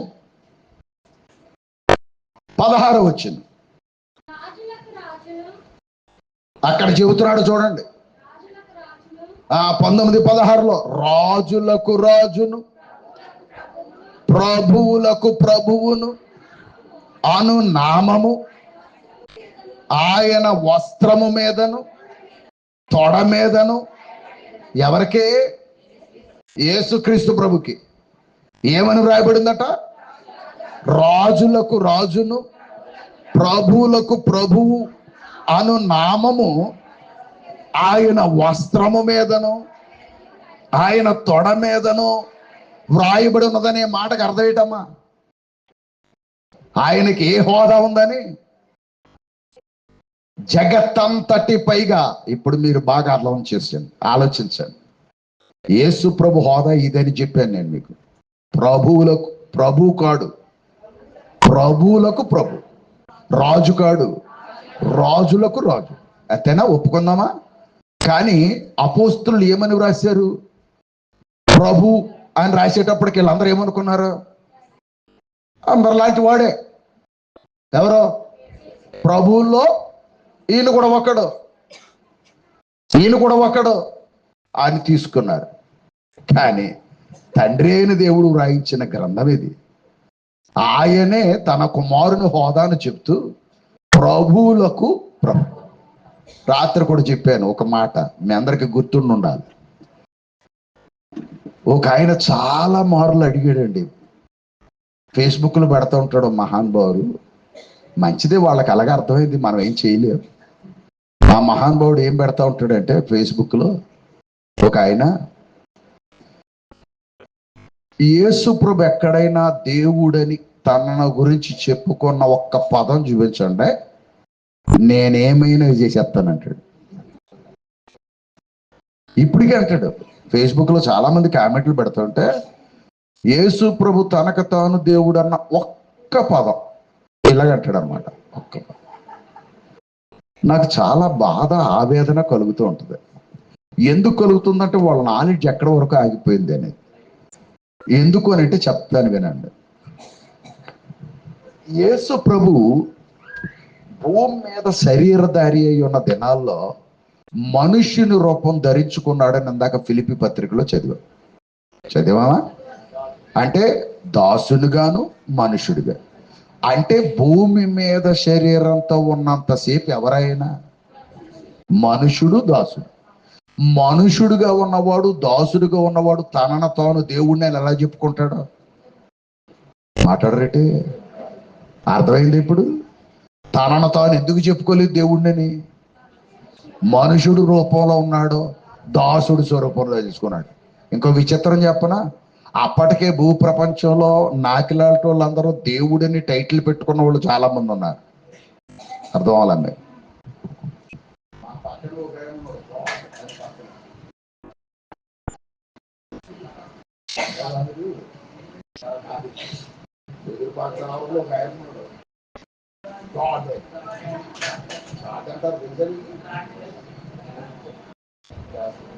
కాదు, ఒక బాబా గారు వెదురుపాక సావరంలో గాడ్ అని పిలుచుకుంటారు. తెలుసా మీకు? ఎంతో మంది మనుషులే ఏమని పెట్టేసుకున్నారు? గాడ్ అని పేరు ముందు తగిలించేసుకున్నారు. వాళ్ళే, ఎవరు పెట్టింది కాదు అది. వాళ్ళు తగిలించుకుంటే జనమందరూ వాళ్ళని ఆరాధిస్తున్నారు, వెళుతున్నారు, చూస్తున్నారు, వీళ్ళు వస్తున్నారు, ఆశీస్సులు పొందుతున్నారు. యేసుప్రభు కూడా అలా పెట్టుకుంటే సరిపోయి ఉండదు ఈ మహానుభావుడికి. కానీ యేసుప్రభు మనుషుడై ఉంటే నేను ఎలా పెట్టుకున్నాను అనుకున్నాడే. అంత నీతిని చూపించాడు. ఎవరు? యేసుప్రభు. నేను శరీరంతో ఉండగా నేను ఎలా పెట్టుకుంటానయ్యా? నేను మనుషుడిగా వచ్చాను, మనుషుడిగానే ఉంటాను, మనుషుడిగానే ప్రపంచానికి పరిచయం అవుతాను, మనుషుడిగానే వెళతాను అన్నాడు. కానీ ఒక పదం వాడాడు. మీకు ఎవరికైనా ఐడియా ఉంటే, గుర్తుండుంటే, ఒరే బాబు, నన్ను గూర్చి నేను సాక్ష్యం చెప్పుకుంటే నా సాక్ష్యం సత్యం కాదు. యోహాను సువార్త తెలుసా మీకు? యోహాను సువార్తలో యేసుప్రభు చెప్పిన పదం, నన్ను గూర్చి నేను సాక్ష్యం చెప్పుకుంటే నా సాక్ష్యము సత్యము కాదు అనే పదాన్ని ఆయన వాడాడు. నన్ను గురించి నేను సాక్ష్యం చెప్పుకున్నాను, నా సాక్ష్యం సత్యం కాదు. యోహాను సువార్త 5వ అధ్యాయము 31వ వచనం. నన్ను గూర్చి నేను సాక్ష్యము చెప్పుకొనిన ఎడల. మరి మహానుభావులకి ఈ వచనం కనబట్టలేదండి? అర్థమైందా? ఎవరి గురించి? ఇప్పుడు ఆయన గురించి ఆయన సాక్ష్యం చెప్పుకుంటే అది ఏం కాదు. అంటే ఇప్పుడు ఆయన గురించి ఆయన చెప్పుకోగలడం, కానీ ఏం చేయలేదు, చెప్పుకోలేదు. ఆ సాక్ష్యం ఏం కాదు. అందుకనే జడ్జి గారు కూడా బోన్లో నిలబెట్టిన ముద్దాయిని నువ్వే చేసావా నేరం, నువ్వే చేసావా అని అడగడం. అర్థంలా? ఎవరిని అడుగుతాడు? పక్కనున్న వారిని అడుగుతాడు. ఇప్పుడు ఇతను సాక్ష్యం ఏమంటారు అక్కడ? నేను మటర్ నాకు సంబంధం లేదన్నాడు అనుకో, నా సాక్ష్యం ఏమంటాడు జడ్జి గారు? నీకు సంబంధం లేదబ్బా, నువ్వు అలా ఉండు, నీ సాక్ష్యం చల్లదు. ఈ కోర్టులో చెబుతున్నాయి నీ సాక్ష్యం చెల్లదని. మరి ఇప్పుడు నన్ను గూర్చి నేను సాక్ష్యం చెప్పుకుంటే నా సాక్ష్యం సత్యం కాదని ప్రభు అంతటి వాడు ఒప్పుకున్నాడు. ఒప్పుకుని ఏమన్నాడు క్రింద? నన్ను గూర్చి వేరొకడు సాక్ష్యమిచ్చు వేరొకడు కలడు. ఆయన నన్ను గూర్చి ఇచ్చు సాక్ష్యము ఎవరా వేరొకడు? చెప్పాలి. మరి ఇప్పుడు ఆ మహానుభావుడు ఏం చెప్పాడు యేసుప్రభుని గురించి? ఇప్పుడు ఈ గ్రంథంలో రాయించిన మాటలు ఆయన రాయించినవే. యోహాను 1:1 ఆయన రాయించిందే. ఎవరో? తండ్రి అయిన దేవుడు ఇచ్చిన సాక్ష్యమే. ఎందుకో చెప్పనా? తండ్రి అయిన దేవుడే యేసు ప్రభుని గురించి సాక్ష్యం పలకాలట. అంతకుమించి ఈయన సాక్ష్యం చెప్పుకోవటానికి లేదు, అది చెల్లుబాటు కాదు. ఇంతకీ తండ్రి ఎందుకు చెప్పాలో తెలుసా రీజను? మత్తయి సువార్త 11వ అధ్యాయం.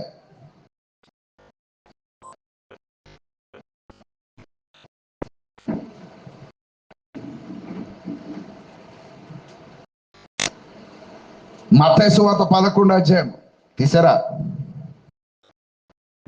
27వ వచనం చదువుదాం. ఈ మాటలు అక్కడ ఎంత క్లియర్గా ఉన్నాయో చూడండి. సమస్తమును నా తండ్రి చేత నాకు అప్పగింపబడి ఉన్నది. తండ్రి గాక ఎవడును కుమారుని ఎరుగడు, కుమారుడు గాకను కుమారుడు ఎవనికి ఆయనను బయలుపరపను ఉద్దేశించను వాడు గాకను మరి ఎవడును తండ్రిని ఎరుగడు. ఒక్క నిమిషం మీరు అందరూ చదివేటాడికి ఏదో అయిపోయింది. మీ అందరికీ చదవాలని ఉత్సాహం మంచిదే, కానీ నలుగురు ఒకసారి పలికితే ఎలా ఉంటుంది? రైట్, నేనే చదువుతున్నాను వినండి. ఇక్కడ ఎంత క్లియర్గా ఉంది చూడండి. సమస్తమును నా తండ్రి చేత నాకు అప్పగింపబడి, ఎవరు చెప్పారు ఈ మాట? యేసుప్రభు చెప్పాడు. సమస్తము నా తండ్రి చేత నాకు అప్పగింపబడి ఉన్నది. తండ్రి గాక ఎవడును కుమారుని ఎరుగు. ఇప్పుడు ఆ వాక్యంలో ఏముందో చెప్పండి. యేసుప్రభు ఎవరో ఎవరికి తెలుసు? మళ్ళీ చెప్పాలి.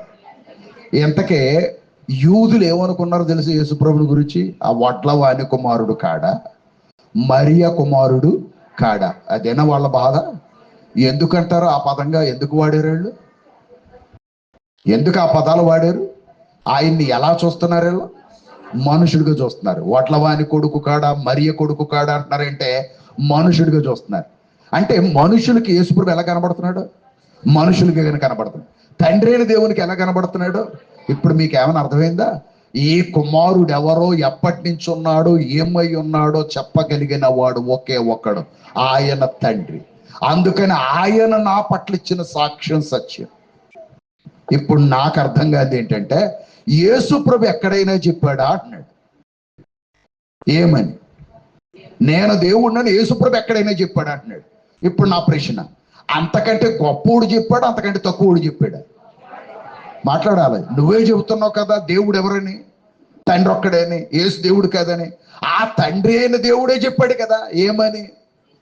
క్రీస్తు దేవుడని యోహాను 1:1 దాన్ని నమ్మవా? రాజులకు రాజు అని, ప్రభువులకు ప్రభు అని. అంత మాత్రమేనా? ప్రకటన గ్రంథం 1వ అధ్యాయం. అంత మాత్రమేనా? ప్రకటన గ్రంథం 1వ అధ్యాయం.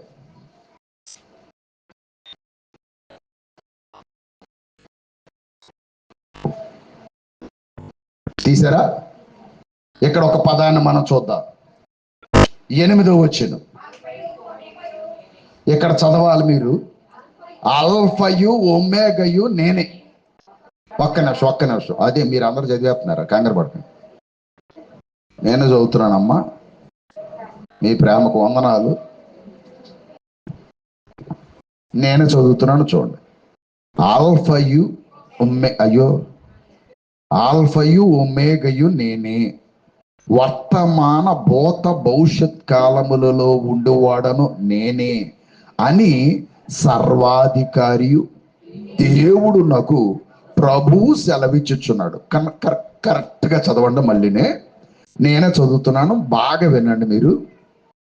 ఆల్ఫయు ఒమేగయు నేనే, వర్తమాన భూత భవిష్యత్ కాలములలో ఉండువాడను నేనే అని సర్వాధికారియగు దేవుడును ప్రభువును సెలవిచ్చుచున్నాడు.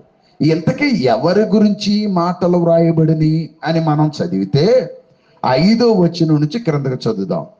నమ్మకమైన సాక్షియు, మృతులలో నుండి ఆది సంభూతుడిగా లేచిన వాడును, భూపతులకు అధిపతియునైన యేసుక్రీస్తు. ఎవరి గురించి పదాలు? మళ్ళీ చెప్పండి. యేసుక్రీస్తుని గురించి పదాలు. భూపతులకు అధిపతియునైన యేసుక్రీస్తు నుండి కృపా సమాధానములు మీకు కలుగునుగాక. మనలను ప్రేమించుచు తన రక్తము వలన మన పాపముల నుండి మనలను విడిపించిన వానికి మహిమయు ప్రభావమును యుగయుగములకు కలుగునుగాక. ఆమేన్. ఆయన మనలను తన తండ్రియగు దేవునికి ఒక రాజ్యముగాను యాజకులనుగా. ఇంతసేపు చదివింది ఎవరి కొరకండి? యేసుక్రీస్తుని గురించే. ఇదిగో ఆయన మేఘారూఢుడై వచ్చుచున్నాడు. వచ్చేవాడు ఎవరు? మరలా తిరిగి రెండో రాకలో రాబోయేవాడు ఎవరు? తండ్రి రాడే. వచ్చేవాడు ఎవరు? యేసుక్రీస్తే. ఇదిగో ఆయన మేఘారూఢుడై వచ్చుచున్నాడు. ప్రతి నేత్రం ఆయనను చూచును, ఆయనను పొడిచిన వారును చూచెదరు. భూజనులందరూ ఆయనను చూసి రొమ్ము కొట్టుకుందరు. అవును ఆమె. ఆల్ఫయు ఒమేగయు నేనే. ఇప్పుడు ఈ పదం ఎవరికి చెందుతుంది? యేసుక్రీస్తు ప్రభుకి. ఆల్ఫా ఎవరు, ఒమేగా ఎవరు? ఆల్ఫా ఒమేగా అనే మాటకు అర్థం ఏంటి తెలుసా? ఇది గ్రీకు అక్షరాల్లో మొదటి అక్షరం చివరి అక్షరం. అంటే అర్థం ఏంటంటే, ఇంగ్లీషులో మొదటి అక్షరం ఏది? ఏ. చివరి అక్షరం ఏది? అందుకనే ఎవరైనా ఎప్పుడైనా పద సంబోధన చేసేటప్పుడు వీడికి ఏ టు జెడ్ తెలుసు అంటాడు.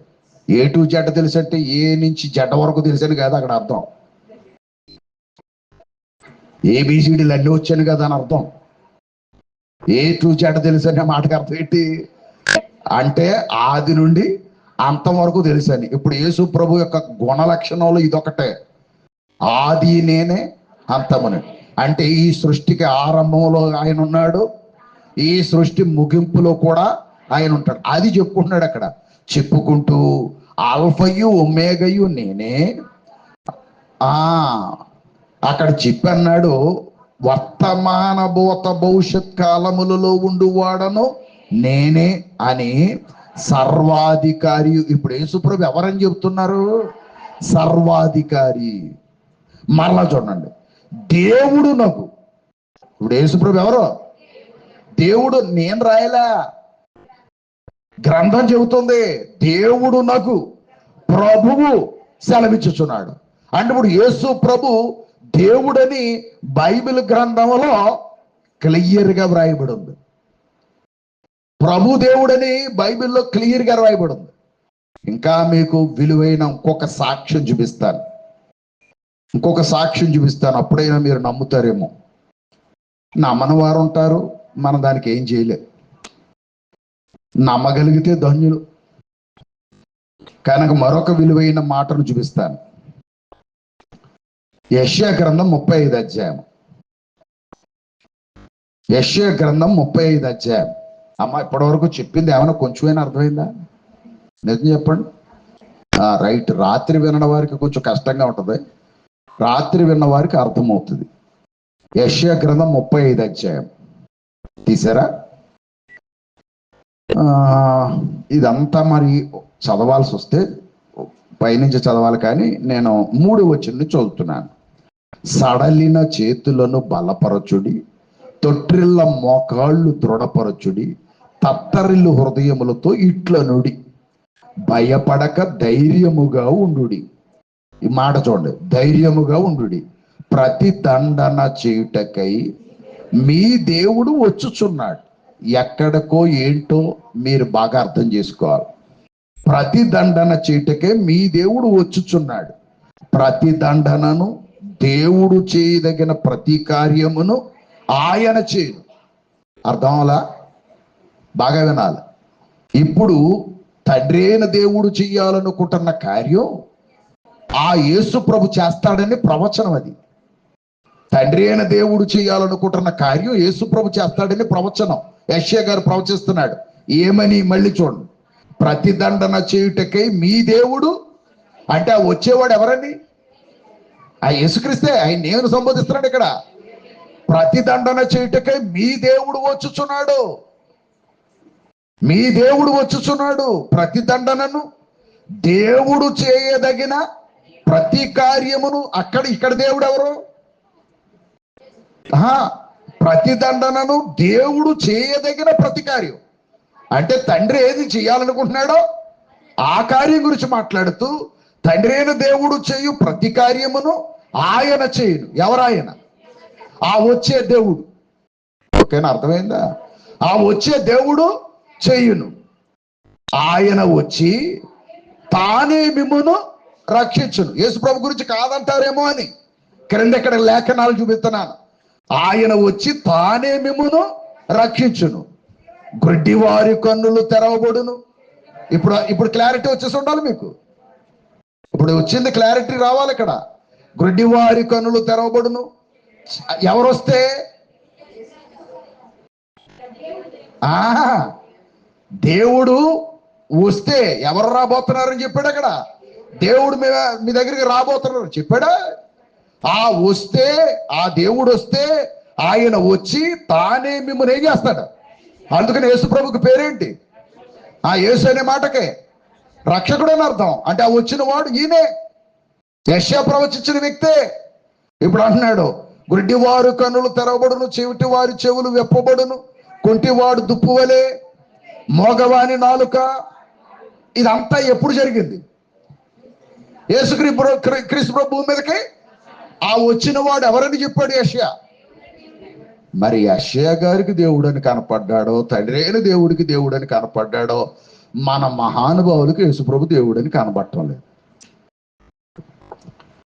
ఓకేనా? వాళ్ళ వాదనలో తప్పుందని నేను అంటలేదండి. ఎందుకు అంటలేదో చెప్పనా? దేవుడు ఒక్కడే అని బైబిల్ మాట్లాడింది కదా. దేవుడు ఒక్కడే అని బైబిల్ మాట్లాడింది కదా. ఒక్కడే దేవుడు అన్నప్పుడు ముగ్గురు దేవుళ్ళు ఉంటారా? ఆ ప్రశ్నలోంచి పుట్టింది బోధంతా. ఒక్కడే దేవుడు అని మాట్లాడినప్పుడు ముగ్గురు దేవుళ్ళు ఉంటారా? యేసు ప్రభు అంటే క్రైస్తవులకు ముగ్గురు దేవుళ్ళు ఉన్నారా అనేది ప్రశ్న. ఆ ప్రశ్నకి ఆన్సర్ చేయటం ఎలాగో తెలియకపోవటమో, ఆ ప్రశ్న తప్పని భావించటమో, కొందరు ఏం చేశారు అంటే దీనంతటికి సులువైన పథక రచన ఏంటి అంటే, ఒక్కడి దేవుడు అన్నప్పుడు తండ్రి ఒక్కడే దేవుడు, ఇక యేసుక్రీస్తు దేవుడు కాడని చెప్పేస్తే సింపుల్ గా ఆ వచనం నెరవేరిపోతుంది కదా. అర్థం అవ్వాలా మీకు? ఏ వచనం? ఒక్కడే దేవుడు అన్న వచనం నెరవేరిపోతుంది కదా. ఎవరు దేవుడు కాదని చెప్పేస్తే, యేసుప్రభు దేవుడు కాదన్నప్పుడు ఆయనే దేవుడు అవుతాడు కదా. ఇక ఎవరు? తండ్రి దేవుడు అవుతాడు కదా. అప్పుడు ఆ వచనం నెరవేర్పు జరిగిపోయింది కదా. ఎంత సింపుల్గా ఉంది ఇది. ఇప్పుడు యేసుప్రభు కూడా దేవుడు అన్నాం అనుకోండి, ముగ్గురు దేవుళ్ళ అన్న క్వశ్చన్ వచ్చింది. మరి ముగ్గురు దేవుళ్ళు అన్నప్పుడు దానికి పెద్ద స్టోరీ చెప్పాలి.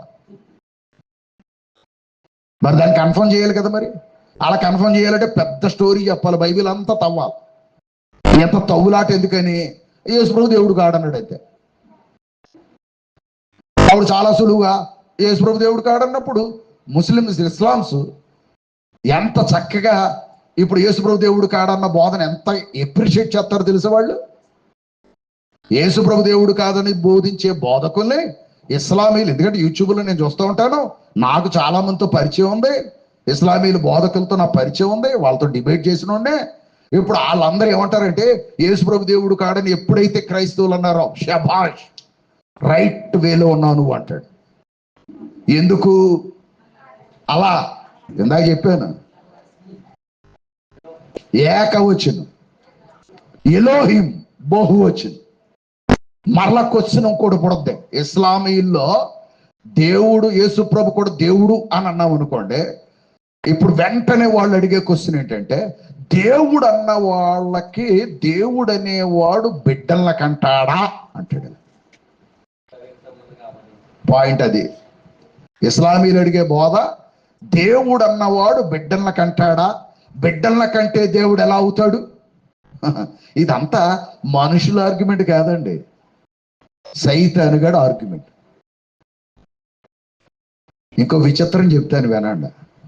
దేవుడు అన్నవాడు బిడ్డల కంటే, దాని టాపిక్ నాది కాదు, కానీ ఒక చిన్న మాట మాత్రమే చెప్పి స్కిప్ చేస్తాను. అంటే ఇస్లామీలు భావం దేవుడు ఒక్కడే, అది వాళ్ళ మెయిన్ థీమ్. బైబిల్ బోర్డు కూడా దేవుడు ఒక్కడే, కానీ దైవత్వంలో ముగ్గురు ఉన్నారు. ఎంతమంది? ముగ్గురు. ఆ ముగ్గురు ఎవరెవరో నేను చెప్పడానికి ప్రయత్నం చేస్తూ యేసు ప్రభుని కూడా దేవుడిని సంబోధించిన సంబోధన మీకు చూపించాను. అర్థమైందా లేదా? యేసు ప్రభు కూడా దేవుడిని సంబోధించిన సంబోధన మనం రాసింది కాదు, ప్రవక్తలే రాశారు. ప్రవక్తలే రాశారు ఆ పదాన్ని, మనం రాయల.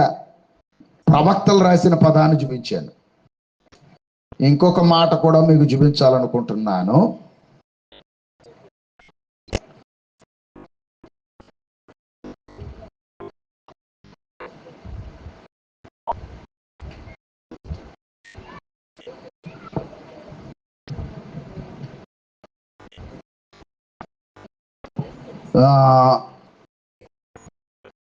యెషయా గ్రంథమే,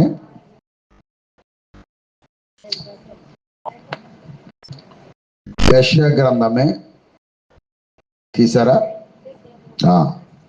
ఇంకొక మాటను నేను మీకు చూపించడానికి ఇష్టపడుతూ ఉన్నాను. 45 అధ్యాయము